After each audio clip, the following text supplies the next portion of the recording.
Contract वाली बहू। नरेश की माँ अपने बेटे से मिलने दिल्ली आ रही है। इस बात का पता चलते ही नरेश के दिल में हलचल मच जाती है। नरेश अपनी माँ के स्वागत की तैयारी में लग जाता है। साथ ही उसे डर भी सताने लगता है कि उसकी माँ कहीं अपनी पुरानी जिद पर फिर से बैठ ना जाए। हे भगवान, इस बार बचा लो, अगले साल पक्का माँ की जिद पूरी कर दूंगा। तभी दरवाजे की घंटी बजती है। नरेश दरवाजा खोलता है तो सामने अपने मकान मालिक को देखकर हैरान हो जाता है, क्योंकि उनके साथ एक सुंदर सी लड़की भी थी। अब नमस्ते अंकल, कुछ काम था, मुझे बुला लेते। आपने क्यों कष्ट किया? अरे नहीं नहीं, इसमें कष्ट कैसा, मैं तो बस तुम्हें रीना से मिलवाने आया था।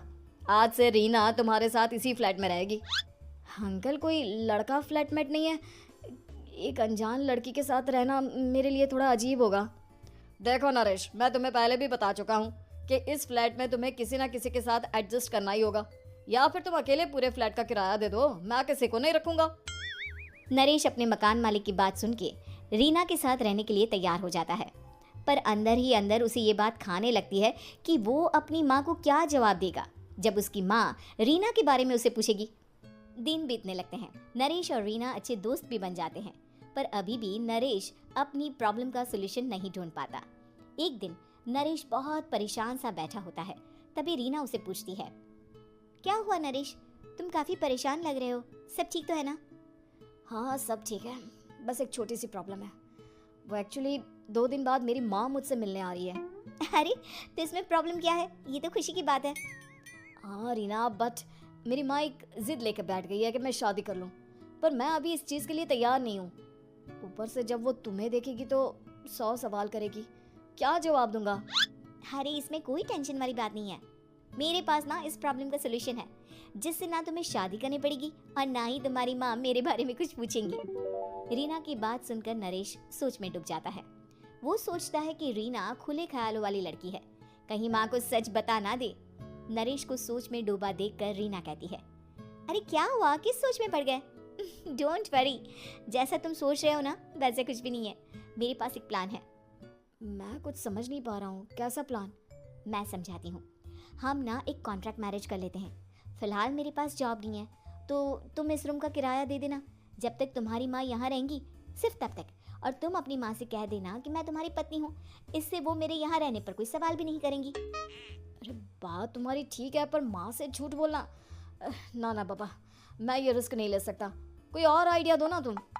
देखो मंजूर हो तो बोलो, वरना सच बता दो, मुझे कोई प्रॉब्लम नहीं है। रीना की बात सुनकर नरेश सोच में डूब जाता है। बहुत सोचने के बाद जब उसे कोई रास्ता नहीं मिलता तो वो रीना के बताए हुए रास्ते पर चलने के लिए तैयार हो जाता है। वो रीना से बात करता है और अपनी माँ की पसंद और नापसंद के बारे में बताता है। रीना भी नरेश की सभी बातों को ध्यान से सुनती है, ताकि कहीं उससे कोई गलती ना हो जाए। आखिर वो दिन भी आ जाता है जब नरेश की माँ उससे मिलने दिल्ली आ जाती है। नरेश अपनी माँ को फ्लैट पर लेकर जाता है। जैसे ही नरेश की माँ फ्लैट के अंदर जाती है, रीना उसके पैर छू लेती है। ये देखकर नरेश की माँ थोड़ी घबरा जाती है और नरेश से पूछती है, अरे बेटा नरेश, ये कौन है? माँ, ये आपकी बहू रीना है।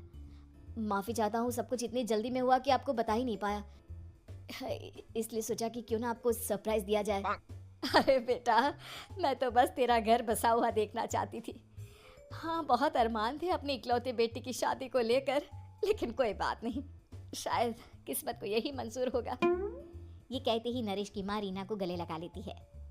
रीना बेटिया, मेरा बेटा ना थोड़ा नादान है, पर तुम काफ़ी समझदार लगती हो, और मैं जानती हूँ कि तुम इसका बहुत अच्छे से ध्यान रखोगी। माँ आप चिंता मत कीजिए, मैं सब संभालूंगी। नरेश की माँ अपने बहू और बेटे के साथ खुशी खुशी रहने लगती है। दिन बीतने लगते हैं। नरेश की माँ और रीना का रिश्ता बहुत मजबूत होता चला जाता है। वो दोनों सारा दिन एक साथ रहती और खूब बातें करती। इधर साथ रहते रहते नरेश और रीना भी एक दूसरे से प्यार करने लगते हैं। दोनों को इस बात का एहसास हो जाता है, फिर भी वो इस बात को छुपा कर ही रखते हैं। एक दिन नरेश की माँ और रीना शादी के बारे में बात करने लगते हैं।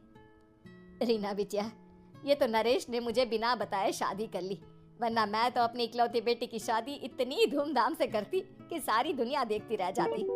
अच्छा माँ, आप ऐसा भी क्या करती नरेश और मेरी शादी में जो दुनिया देखती रह जाती? अरे बिटिया, एक माँ के अरमान तुम अभी नहीं समझोगी। मैं तो अपनी बहू को एक रानी की तरह लेकर आती और शादी भी बिल्कुल शाही अंदाज में करती। पर मेरे तो सारे अरमान ऐसे ही रह गए। खैर, मुझे तो अपने बेटे और बहू की खुशी चाहिए बस। ये कहते हुए नरेश की माँ की आंखों में आंसू आ जाते हैं। रीना भी ये सुनकर ख्यालों में खो जाती है, क्योंकि वो भी मन ही मन खुद को नरेश की पत्नी और उसकी माँ की बहू मानने लगी थी। शाम को जब नरेश ऑफिस से घर आता है तो रीना खुद को रोक नहीं पाती और नरेश के सामने उसकी माँ को अपने और नरेश के रिश्ते का सारा सच बता देती है। रीना की बात सुनकर नरेश की माँ दोनों से बहुत नाराज हो जाती है और घर वापस जाने की बात करने लगती है। तुम दोनों ने मुझसे सच छुपाकर बहुत ठेस पहुंचाई है मुझे। अब तुम लोगों के साथ नहीं रहना चाहती मैं। कल ही वापस चली जाऊंगी अपने घर। माँ, मुझे माफ कर दो। ये सब मैंने रीना के कहने पर ही किया है, वरना मैं भी आपको कभी ठेस पहुंचाने के बारे में सोच भी नहीं सकता। हाँ माँ, हमने ये सिर्फ आपका दिल रखने के लिए किया। प्लीज हम दोनों को माफ कर दीजिए। तुम दोनों ने मेरे अरमानों के साथ खिलवाड़ किया है, और वैसे भी मुझे अपने बेटे के लिए एक अच्छी लड़की ढूंढनी है, इसलिए मेरा यहाँ से जाना ही बेहतर होगा। माँ की ये बात सुनकर रीना खुद को रोक नहीं पाती। माँ, क्या मैं आपके घर की बहू बनने लायक नहीं हूँ? रीना की बात सुनकर नरेश हैरान रह जाता है। नरेश की माँ भी कुछ समझ नहीं पाती। मैं कुछ समझी नहीं, आखिर तुम कहना क्या चाहती हो? माँ, मैं वो नरेश से बहुत प्यार करती हूँ और साथ ही साथ मैं आपको भी अपनी माँ मान बैठी हूँ। आज जब आपकी बातें सुनी तो खुद को रोक नहीं पाई, इसलिए सारा सच आपको बता दिया। रीना की बात सुनकर नरेश की माँ की आंखों में आंसू आ जाते हैं और वो अपने बेटे नरेश और रीना को गले लगा लेती है। मेरे घर की बहू तो सिर्फ रीना बिटिया ही बनेगी।